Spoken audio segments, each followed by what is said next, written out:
Professor de português, professor de inglês, professor de hebraico e professor de grego. Quer estudar hebraico, inglês, português e grego? É com ele, sempre ele, João Alves Correia. Bom dia! Como está aí? Tudo bem?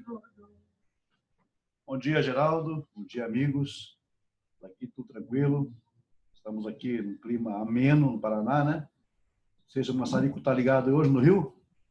Maçarico aqui no Rio não para. Caiu um temporal ontem, mas o maçarico seca tudo. Seca tudo, rapidinho. Daqui a pouco nós estaremos na hora do almoço e eu vou lá para a pista fritar meus omeletes. Tá certo. É isso aí. Estamos de volta então, Geraldo, mais uma vez aqui. Agradeço a tua Então, nós estamos aí na semana, né, de terça, né? Estamos. Iniciou, foi quinta-noite passada, não é isso? Ok. E encerra na quinta-feira. Engraçado que a Páscoa cristã, ela começou na sexta e encerrou domingo. E a gente vê que esse paralelo não tem nada a ver uma coisa com a outra. É água e azeite ou óleo, não se mistura, nada tem a ver, né? Exato. O povo judeu ainda está aí comemorando aí essa festividade tão importante que foi um marco na história do povo judeu. E nós estamos nesse tema aí, né? Nós vamos retratar. Semana passada, ou melhor, você explicou Isaías 11, onde o Eterno fala que está farto de sacrifício, né? Das vossas luas novas, solenidades. Entramos também em 1 Samuel 15, 22, onde o sacrifício faz a mesma recomendação, né? O povo estava levando sacrifício em vão. E hoje nós temos um texto importante, que é Miqueias, né? Miqueias 6, 8, onde me parece que o Criador não quer mais sacrifício, né? Onde ele fala do que adiantaria trazer 1.000 milhões de cordeiros ou carneiros para o holocausto, ou ribeiros de azeite. O que importa é que o homem obedeça, não é isso? E eu queria entender, o Eterno pediu lá o sacrifício, agora ele não quer mais. Como entender esse texto? É com você, João.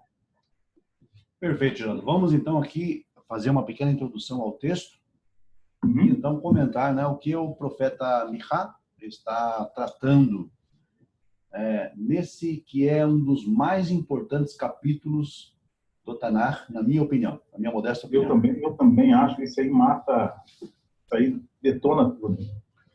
Então, Geraldo, revendo aqui os conceitos antigos das lições passadas, nós estamos percebendo uma progressão no entendimento relacionado aos sacrifícios, às ofertas, né, apresentadas no templo.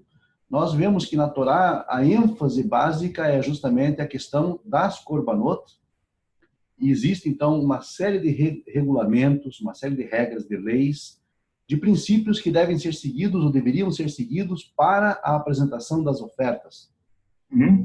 Então nós temos ali a lei, e depois nós temos a história posterior, aonde o povo judeu passa então a cumprir esses preceitos legais, oferecendo as korbanot, trazendo as suas ofertas nos dias festivos, fazendo as ofertas de expiação, e em dado momento da história judaica, no período dos reis de Israel e de Judá, o que nós percebemos é uma desassociação do sentido real das ofertas sacrificiais.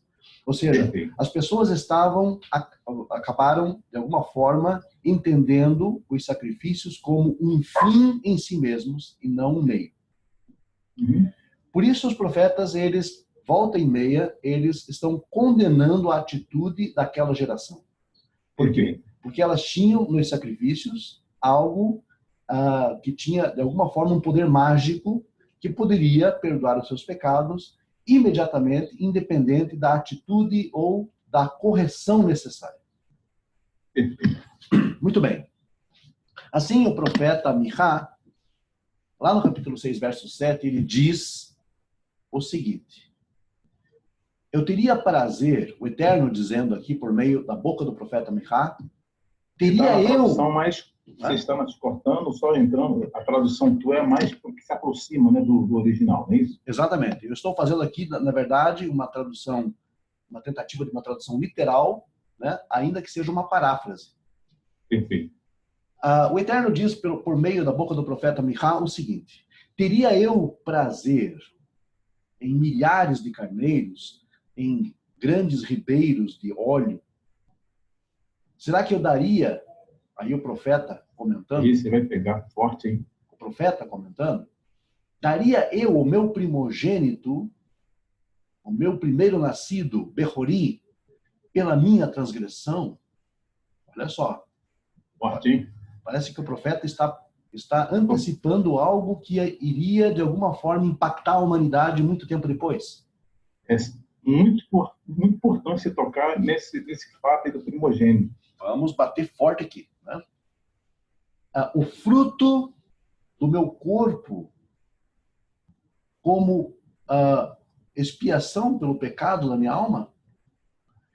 É claro que não. A pergunta aqui, na verdade, ela é retórica. Ela, então, exige uma resposta negativa. Não. O Eterno não tem prazer, assim como ele não tem prazer nas ofertas trazidas naquela geração, ele também não tem prazer, não teria prazer, não aceitaria de forma alguma que alguém desse o seu filho pelas suas transgressões. Muito forte. Ora, todos nós, o judaísmo ensina isso, todos nós somos filhos de Deus. Perfeito. Todos somos filhos de Deus, indistintamente. Foi Ele que nos fez, Ele que nos criou, Ele que nos formou.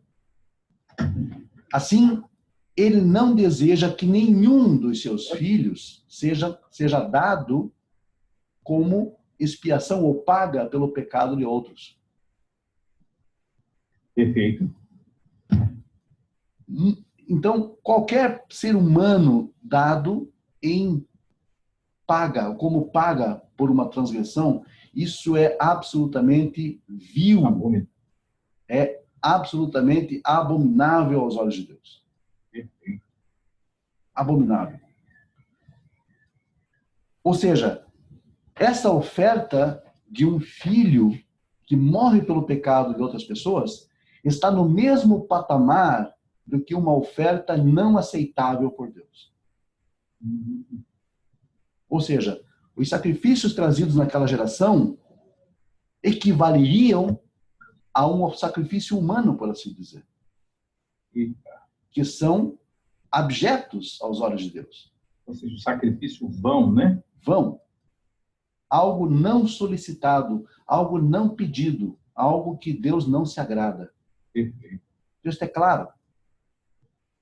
O texto é tão claro que fala primogênito.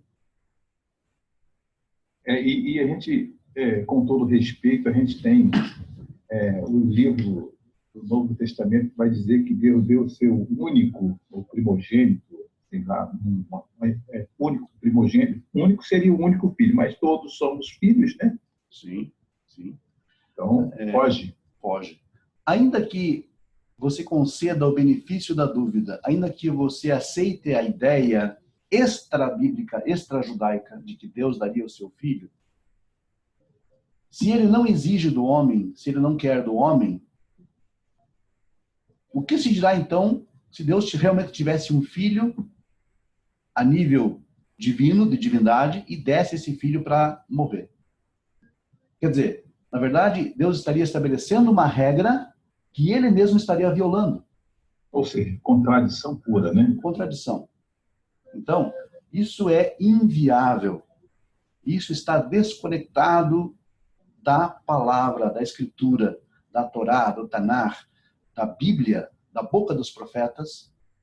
E vejam, é importante ressaltar aqui que ele deixa claro, o profeta Michá deixa claro, daria eu, por acaso, o meu primogênito, o fruto do meu corpo, do meu ventre, como expiação pela minha alma? Ou seja, é retórica. A resposta é não. Não adiantaria eu fazer isso. E aproximadamente quantos anos aconteceu essa profecia?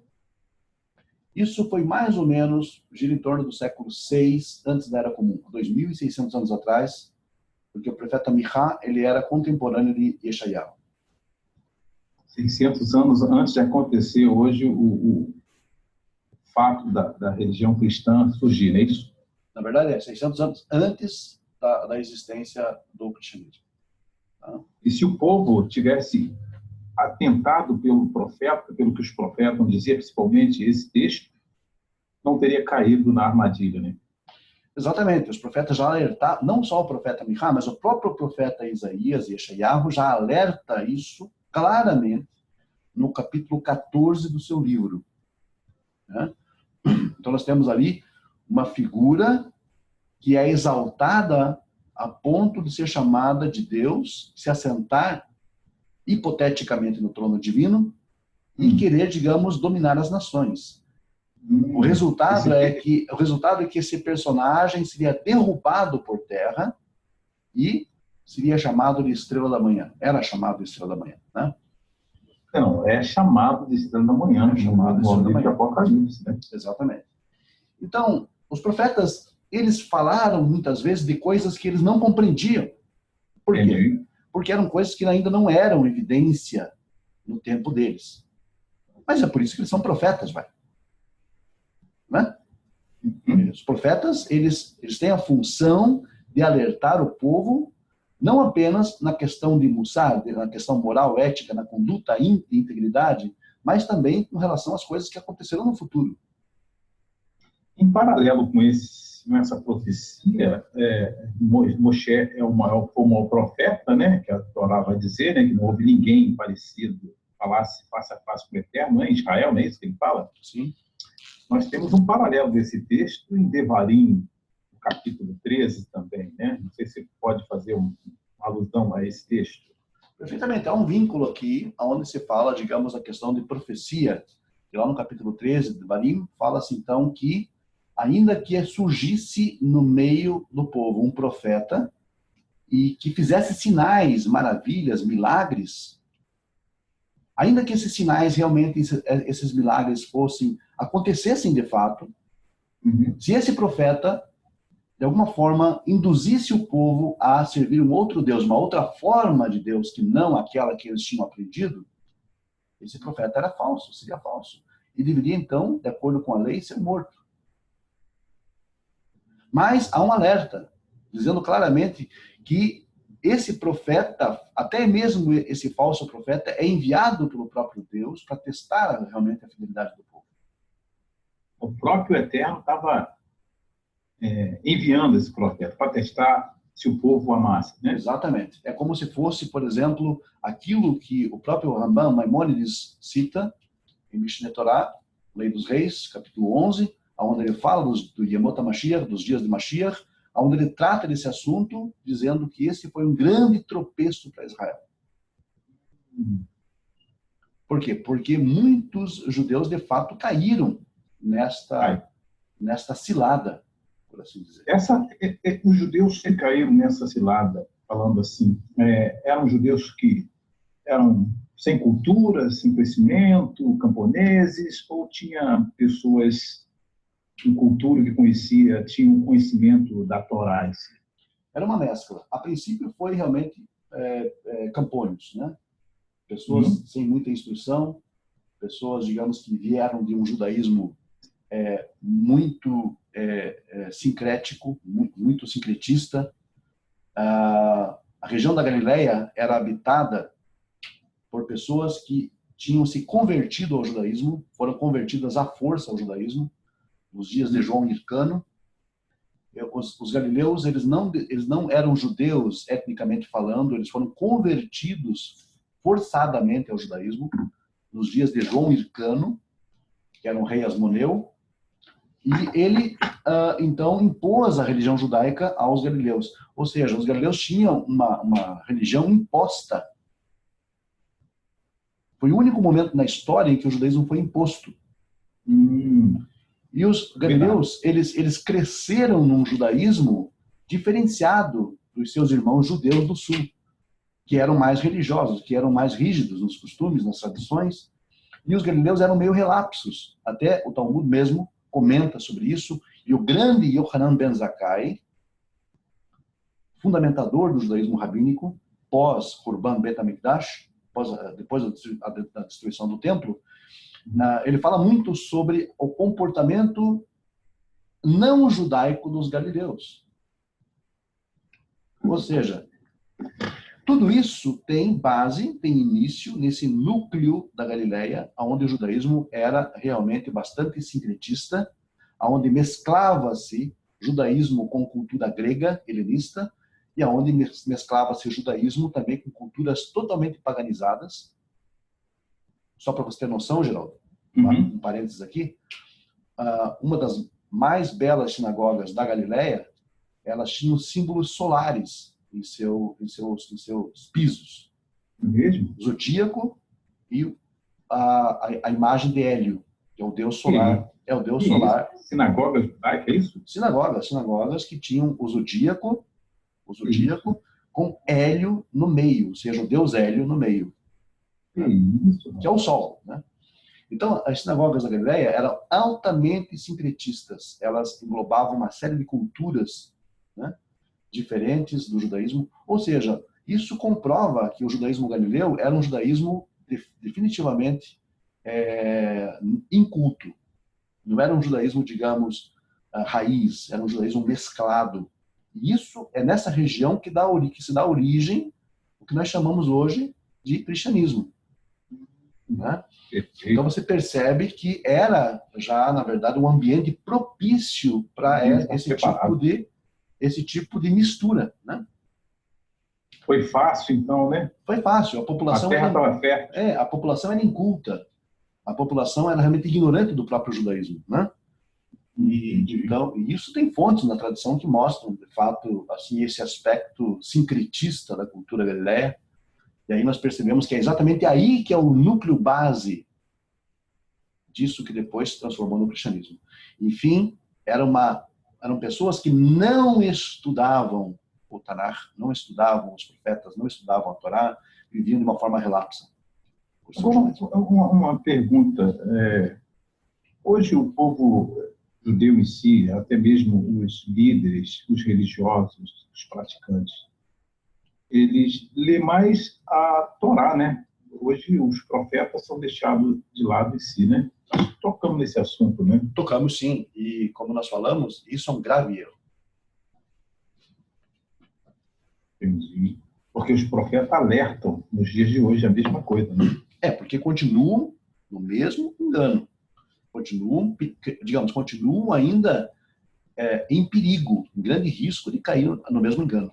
Por quê? Porque você percebe que existem judeus de berço, judeus israelenses, inclusive, de famílias tradicionais que adotaram o cristianismo como modo de vida e como fé. Entendi. Eu mesmo conheci vários judeus de berço que adotaram o cristianismo. Ou seja, se dentro dos ensinamentos fosse inserido texto como esse, Isaías, né? Como esse aqui, maravilhoso, de Miqueias. Isso, o povo não cairia. Como lá em Devarim, né, 13, né, vai dizer, é profundo aquele também, eu acho os dois, esse Miqueias, Michá, 6, 8, e Devarim 13 é fatal para mim. Fatal. São textos assim que realmente deixam muito, muito claro. Então, aquele de Devarim, o Eterno, que envia o falso profeta. Sim, porque fazer um teste.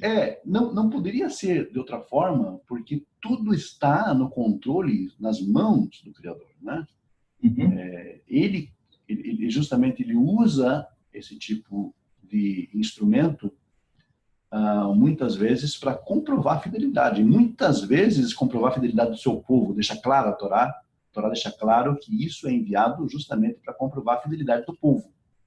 E o interessante é que está na Torá, ou seja, no livro, um dos livros principais. Eu acho que todos são principais, mas o Devarim da Torá é o que mais a gente fala ali sobre a história de Moshe, né, Moisés. Sim. E esse texto, assim, não precisava ir tão longe dos profetas, claro que deveria estar inserido, mas esse texto ali dentro de Devarim, dentro da Torá, e outros, né, como no capítulo 4 também tem uma série de exortação para o povo, não fazer imagens de animais, de peixe, de animal, de homem, de mulher, de nada. Também, Devarim 4, logo no início, também tem uma pancada aí, uma bordura descendo aí.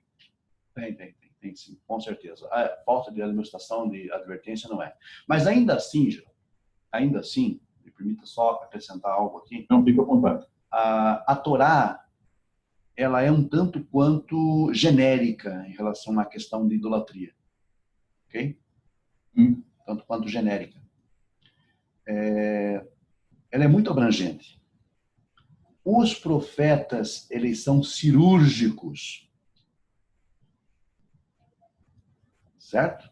Certo. O procedimento dos profetas é cirúrgico, porque nenhum outro texto poderia ser tão claro quanto Miqueias 6:7. Não, esse aí não. Né? Sem dúvida. Você veja, esse texto você não encontra na Torá. Não. Fosse algo semelhante, um paralelo a esse. Se encontra, digamos, a idolatria condenada de forma genérica. Genérica. Aqui não, aqui é cirúrgico. Aqui o dedo vai direto na ferida, meu amigo. Entendi. E é isso que os judeus precisavam estudar, precisavam ler. Por quê? Para não ser vítimas desse tipo de coisa, desse tipo de ideia. Isso muito forte. É de fundamental importância. Esse e tantos outros textos dos profetas. Infelizmente, os profetas são ignorados no meio judaico. Não se estuda. Não se estuda. Não adianta dizerem que não é bem assim, se estuda Haftará. As Haftarot, na verdade, não consistem no estudo aprofundado dos profetas. É apenas uma leitura, digamos, agregada a Parashá e mais nada. E aí fica, digamos, aquele vácuo. Quando eu converso com os judeus, eu percebo que eles têm um déficit muito grande de conhecimento dos profetas. Eu também, às vezes, converso com judeus e, às vezes, a gente toca em alguns textos das profecias, né? Também percebo que esse déficit é enorme. É enorme. É enorme e alguns chegam ao absurdo de não conhecerem os profetas. Não, de nome. Eles não Gravíssimo, né? De nome. Até porque a gente que tem um sistema hoje considerado um Benoar, né? Cumprindo as 7 leis, é importante, e temos esse conhecimento, né? Sim. Então, é gravíssimo. Acredito que isso precisa mudar, né? Precisaria mudar. É lógico que nós entendemos perfeitamente que a tradição judaica fala sobre a Torá, sobre a necessidade e a importância de se estudar a Torá, vivenciar, porque a Torá deve ser então aplicada à vida, etc. Porém, não se pode de forma alguma, digamos, estudar a Torá em detrimento dos profetas. Certo? Agora, quando no verso 8, pelo menos na tradução aqui, você quer ler ela aí, na sua tradução? Vamos ler aqui. Bom, esse verso 8 é muito importante porque isso toca muito naquilo que nós estamos aqui defendendo, Geraldo. Eu vou explicar depois por quê. Vou ler o 8 aqui, então. Tá bom. Diz assim, então. Higid lecha Adam, matov, uma Hashem doresh mimcha, ki im asot mishpat be'ahavat chesed, ve'ratznea lechet im Elohecha. Então, a tradução, de forma mais literal possível, é a seguinte.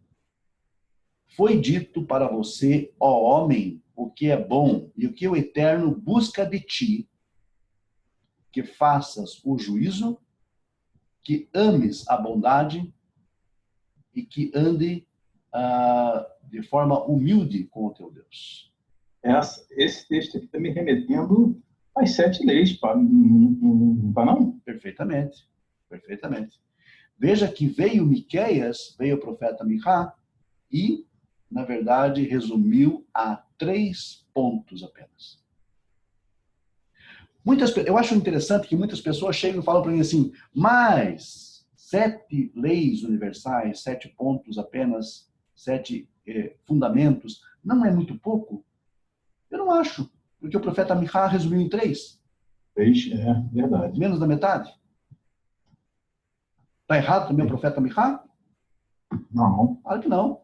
Muito pelo contrário. Aqui ele está chamando as pessoas para entenderem o fim, o objetivo, não o meio.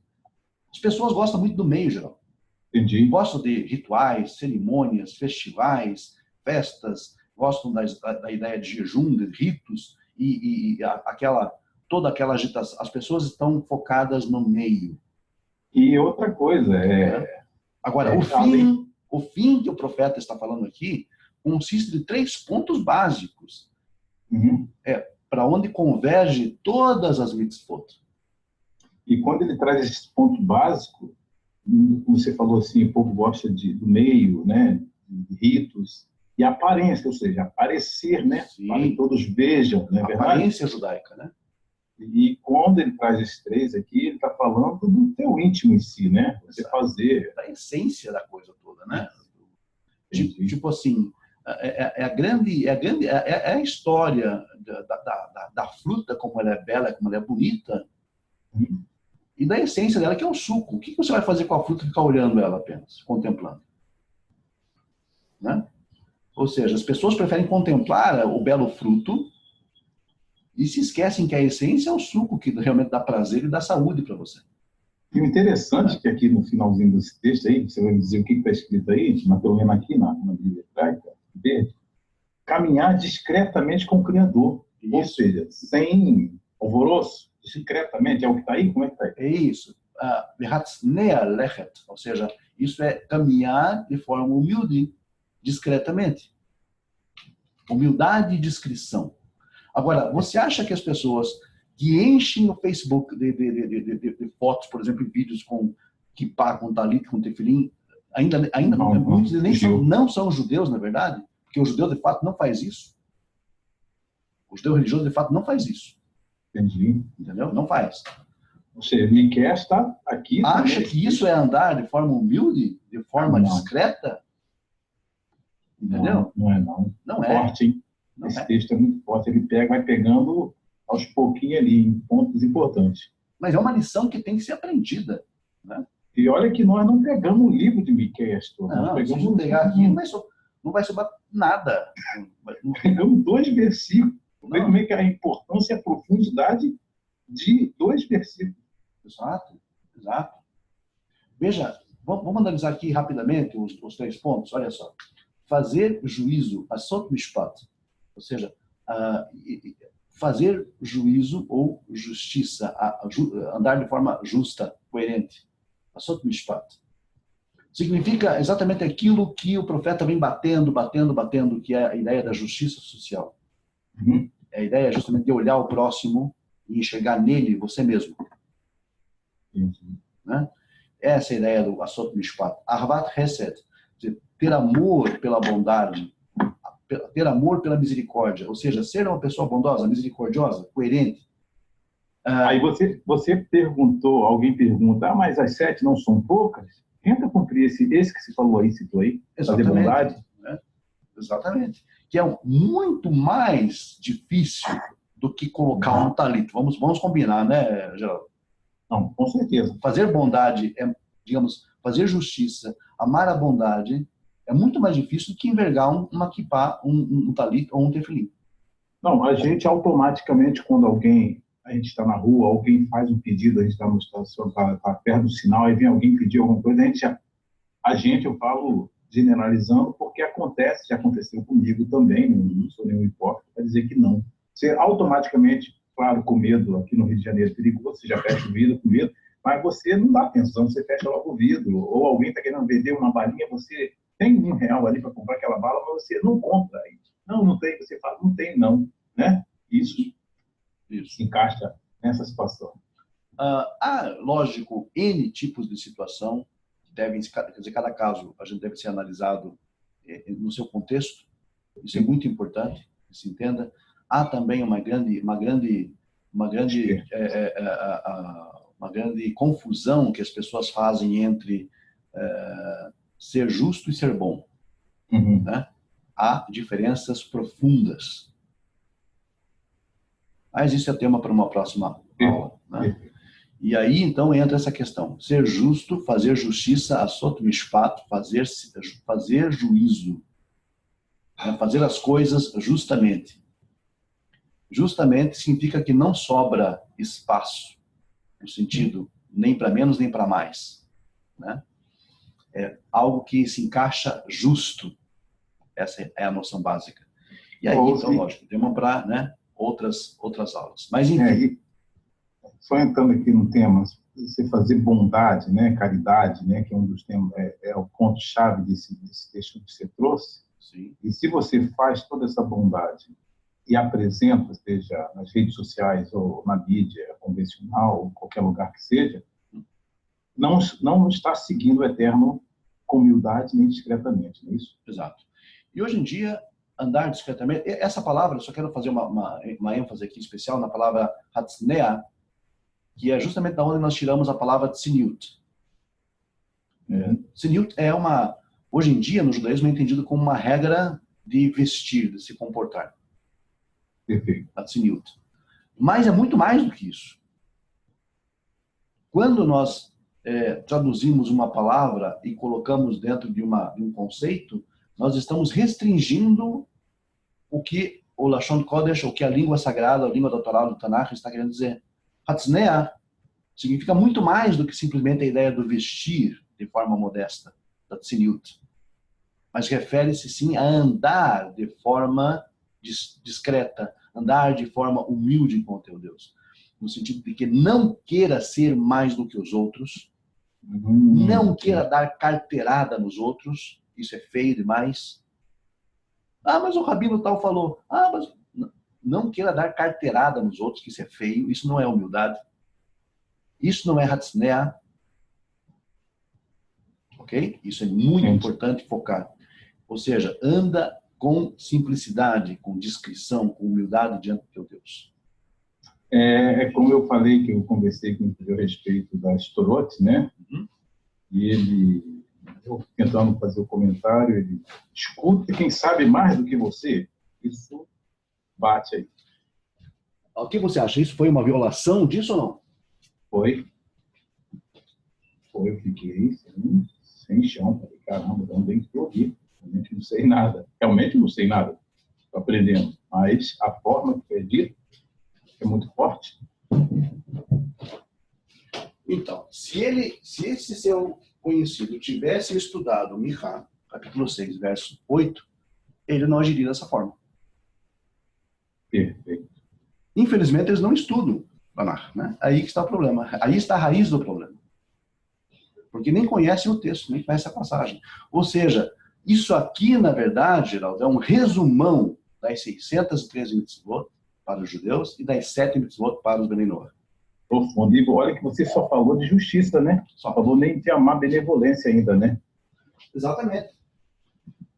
E o que seria exatamente a ideia do amar a benevolência? Amar a benevolência é agir em conformidade com aquele princípio para o qual nós fomos criados. Nós somos criados para expressar a bondade, hesed, de Deus. Esse é o ideal do homem. Né? Entendi. Esse é o ideal do homem. Justiça, bondade e discrição. Andar de forma humilde com o teu Deus. Agora, quando ele fala, né, que o Eterno pediria rios de azeite ou milhares de carneiro, ou seja, o Eterno pede lá, a gente sabe que o Eterno pediu, né? Okay. Agora ele fala, mas ao homem, né, o que está aqui, né, é bom que siga esses preceitos que nós acabamos de falar. Aonde fica o sacrifício se o homem segue esses mandamentos? Então, se o homem segue esses 3 mandamentos aqui, esses 3 princípios, todo tipo de sacrifício que ele fizer vai ser bem aceito. Essa é a ideia de Miqueias. Não está abolido, né? No contexto de Miqueias, os sacrifícios eram, obviamente, algo importante no processo legal, por assim dizer, da expiação. Por quê? Existia o templo. Entendi. E o templo servia para isso. Porém, o que Miqueias estava querendo dizer é a forma errada, equivocada do uso desse recurso. Perfeito. Né? É como se aproveitassem desse princípio, entendendo que os sacrifícios tinham algum poder mágico em si mesmos, ou um poder místico, um poder esotérico, que limparia os pecados independente da atitude que continuaria sendo tomada. E se eu cumpro esses 3 preceitos importantes, né, que é a justiça, né, a benevolência e andar discretamente, na realidade isso é um sacrifício para você fazer só amar a benevolência ou fazer justiça, né? Sim. Você vai ter que sacrificar no sentido de se esforçar para isso, né? Nesse caso, não teria, mesmo que os sacrifícios fossem aceitos, ou seja, lógico em si, o Eterno pediu, se eu não fizesse esse sacrifício, teria algum problema? De forma alguma. Eu estava já apto pela atitude? Por quê? Quem fizesse esses 3 princípios precisaria de sacrifício? Não. Pronto. Perfeito. Se fizesse também, não você juntava o útil ao agradável?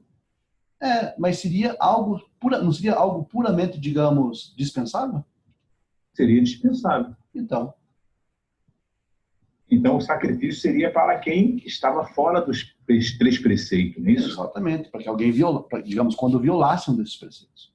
E outro detalhe importante que eu queria tentar trazer aqui é que as pessoas têm ideia que o sacrifício era você pegar, eu errei, vou lá até o cara. Não, você tinha que comprar, né? Você tinha um sacrifício de comprar. Você não tem dinheiro, você vai ter que trabalhar para comprar esse cordeiro. Tem que ver tinha que ser teu, você não podia pegar de outra pessoa. Então, se você não tem, você tem que comprar. Claro. Que é um sacrifício pagar, né? Ou seja, como se estivesse pagando, foi punido pela justiça, né? Sim. Tem que pagar não sei quanto salário mínimo. É uma pena, é uma punição. É uma punição, né? Entendi. E não bastasse isso, é claro que o animal em si, é bom salientar sempre, não tinha nenhum poder mágico em si mesmo. É apenas uma ilustração para uma penalidade que haveria, digamos, a questão de você perder um animal do teu rebanho, ou então adquirir. É isso que eu ia tecer agora, juntamente com Miqueias, né? Sim. Como entender, a pergunta seria essa, como entender que o sangue de um animal pode expiar pelo ser humano? Qual o significado de tudo isso, né? Isso. Você começou. Exatamente. Primariamente, o sangue ele tem esse atributo na Torá de ser sinônimo de vida, de uma vida. Então, o sangue foi dado, de acordo com o livro de Vaikra, sobre o altar para expiar o pecado do israelita, não do homem. Não do homem. Israelita. Não da humanidade, do israelita. É muito bom deixar claro. Porque estamos tratando aqui de lei judaica, não de lei universal. Essa é a confusão que o mundo fez, né? Exatamente. Ou seja, os não-judeus não podem estar sujeitos a esse princípio. Boa. Porque isso aqui é lei judaica, é lei tribal para o povo de Israel. Perfeito. Então, perfeitíssimo. Por quê? No contexto da oferta sacrificial, o sangue era o elemento principal, primordial. Porque perfeito. O sangue é mesmo que nefesh. Nefesh representa a vida em si, na cultura israelita e no hebraico. Né? Nefesh é o nível mais denso da alma, é o nível mais denso da alma que está conectado ao corpo físico, de acordo com a tradição judaica. Então, o que acontece? Expia-se o pecado usando o simbolismo do sangue derramado na base do altar. Ou espargido, né? Mas se eu cumpro os 3 preceitos de Mihá e Queias, não há necessidade. Exato. Para que faria sacrifício, então, se está cumprindo os 3 princípios aqui? O primeiro princípio de fazer justiça, fazer juízo.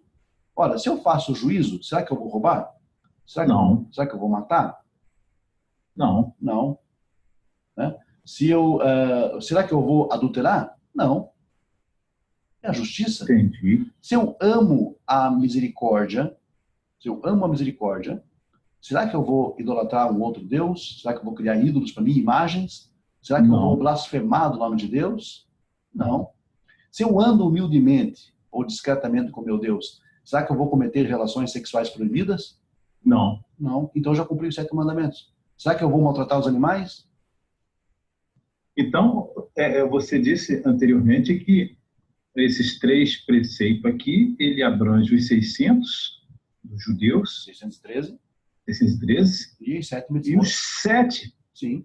Só que esses 3 não é tão fácil assim fazer. Não, cumprir. Não. Olha, são amplos, né? Então, quando alguém fala, mas os 7 não são poucos, não cumpra, tenta cumprir os 3. Exatamente. A coisa vai afunilando, né? Não é assim. A coisa vai afunilando. Porque a gente está olhando pelo número, né? Exatamente. Muito bom. Então, existe uma Gemara que trata justamente da redução das mitzvot.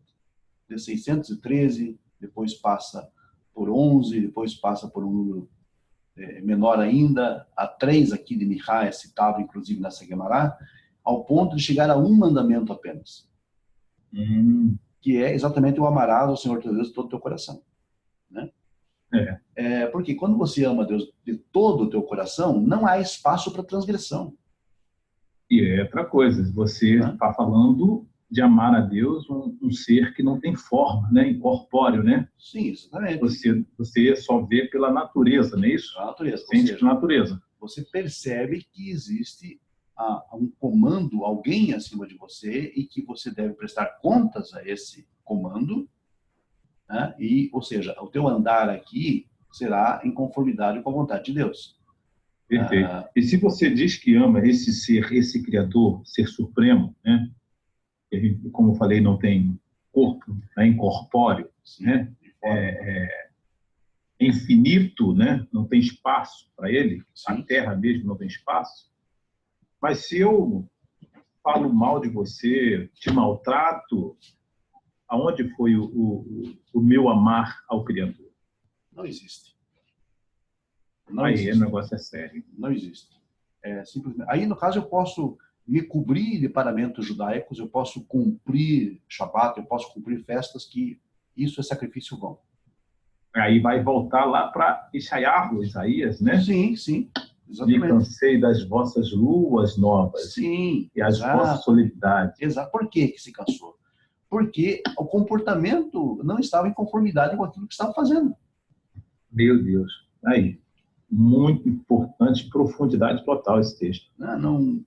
Não existe fundamento em você fazer ritos, cerimônias, rituais, se na verdade a tua vida não está orientada dentro desses princípios que você disse. Então, essa é a mensagem dos profetas. Muito bom. Ou seja, seja a tua prática em conformidade com a tua crença. Muito bom. Doutor, assim, a cada dia que a gente vai conversando, né, e esmiuçando os textos, olha que nós pegamos só 2 versos, foi profundo isso aí. Profundo, é verdade.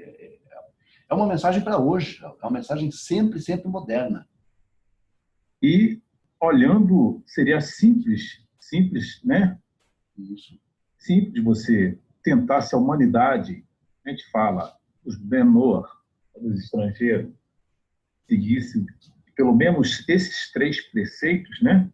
Que vai resumir no que você falou, amar ao teu próximo, né? Sim. o próprio povo judeu também seguisse esses 3 preceitos que resumiria nos 613, o mundo seria outro.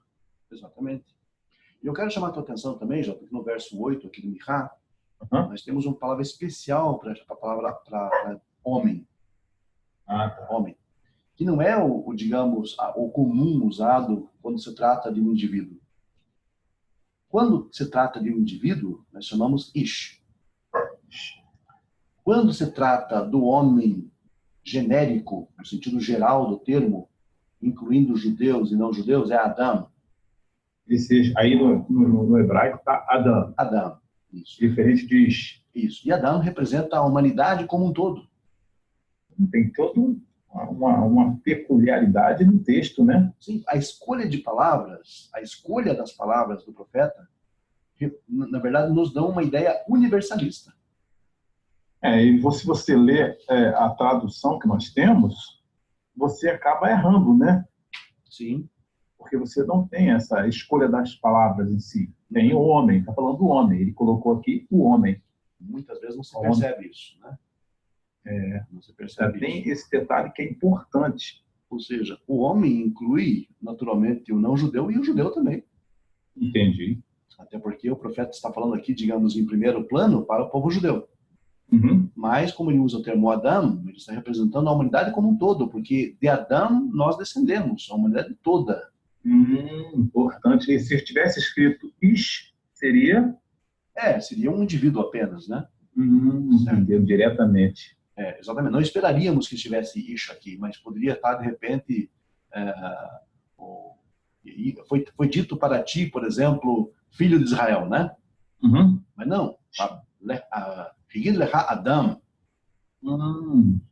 Todos descendem de Adão? Sim, exatamente. Então, por definição aqui, nós temos, pela definição lógica, né, ou por dedução, digamos, isso implica em toda a humanidade. Perfeito. Todo homem. Né? E isso representa, então, uma convergência de todas as mitzvot para esses 3 princípios que o profeta está aqui exaltando, né, como o caminho para se levar a Deus, para se chegar a Deus. Olha, 2 versos de Miqueias tomou uma hora de aula. Sim. Imagine se a gente fosse pegar os 7, né? Exato. 7 capítulos de Miqueias. Eu sempre conto uma história para os alunos. Quando eu me entrevistei com o Rabino pela primeira vez, Simon Moglevski, em Curitiba, em 97, eu tive uma aula com ele. E a aula que ele me deu foi a aula sobre a letra Bet. A primeira aula que ele me deu. Mas não era uma aula de hebraico, era uma aula do Bet que abre a Torá. Bereshit. Foram 2 horas de aula só sobre a letra Bet, já. É isso. Então, não, eu cheguei à conclusão que nós temos aí muito trabalho a fazer. Nós começamos aí, não digo brincadeira, mas foi uma das aulas de hebraico que a gente começou conversando e nós entramos nesse projeto e só nesses 2 textos aqui eu ganhei o ano, um dia, ganhei o ano, né? Que é uma reflexão, vou meditar nesses 3 preceitos e nós não falamos nem de 7, nós falamos de 3, porque uma aula também é importante, a gente poderia até tratar dos 7 preceitos, é o assunto que está em pauta, né, para nós, não é isso? Sim, perfeitamente. Uma aula no futuro, não muito distante, a gente poderia tratar. Mas você tem algum comentário a fazer a mais? Olha, sobre essa parte aqui, estou tranquilo, né? Exceto que tem alguma consideração final, alguma questão que você queira levantar aqui que seja pertinente, é isso? Não, eu tenho mais perguntas, mas o tempo não permite. Eu pensei que ia terminar hoje para a gente entrar no outro tema na próxima semana. Então, nós vamos adiar, no caso, esse tema ainda vai seguir na quarta-feira. E muito estudo. Eu agradeço a você pelo esclarecimento. E na quarta-feira estaremos novamente com esse tema sobre sacrifícios Peça se encerra na próxima quinta agora, né? Não é isso? Sim. Quinta-feira ao pôr do sol? É isso? Isso. É isso? Peça encerra agora na quinta, né? Ok. Então, vamos encerrar esse assunto, talvez, na semana que vem, na quarta-feira. Muito obrigado, João. Muito obrigado a você que vai ouvir pelo Facebook, pelo WhatsApp, pelo YouTube. Até a próxima. Um abraço, João. Um abraço, Geraldo. Muito obrigado pela tua disposição, pelas tuas perguntas que já são aí. Muitas pessoas já têm entrado em contato, têm falado que as perguntas têm sido realmente muito, muito proveitosas, para o crescimento deles também. Agradeço pelo teu empenho e também por esse esforço que você tem feito, né? Muito obrigado a todos. Entendi. Então, até lá, até a próxima. Até a próxima quarta. Um abraço. Estaremos juntos. Vamos juntos. Tudo bom.